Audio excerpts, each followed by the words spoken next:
Yuk kita sambut artis kita dari Jawa Timur. Yo, jejore yo.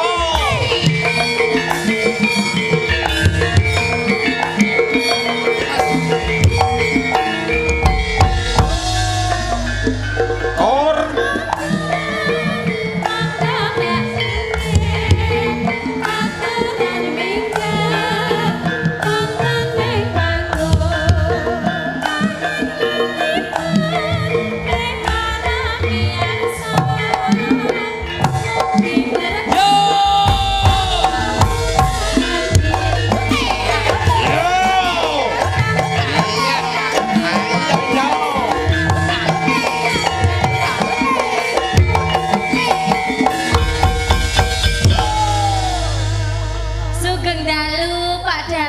Sugeng dalu gi Mbak artis.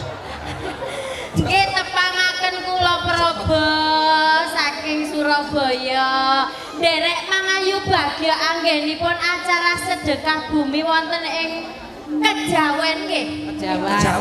Kejawan. Kowe aja sampe kleru lho, awake dhewe lunas saulang kepungkur. Iya kok sepurane Kejawan. Mugi-mugi dados desa ingkang gemah ripah lan Amin. Amin. Masyarakatipun rukun. Amin. Dados desa ingkang baldatun thayyibatun warabun ghafur. Amin Allahumma amin. Antusias masyarakat Luar biasa. Kejawan luar biasa. Mirsani pagelaran wayang kulit, mirsani caper CLCS wonten kula. Masya Allah. Tepuk tangan kadung panjenengan sedaya. Matur nuwun. Sapa kowe? Nyapa? Ngomong nih enek aku bareng. Ya ampun, enek Ya ampun.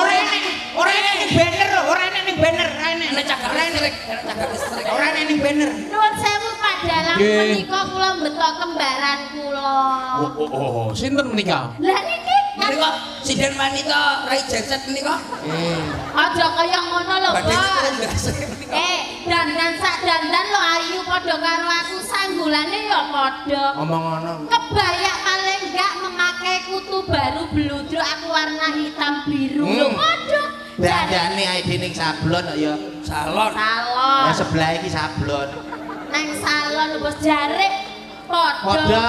Nuwun sewu mening menawi ten pewayangan pun diarani kula Sri Kandi menika Mustofa Weni. Ya ampun. Ngerti apa ora? Mbahane. Nggih. Kan Mbak Mus.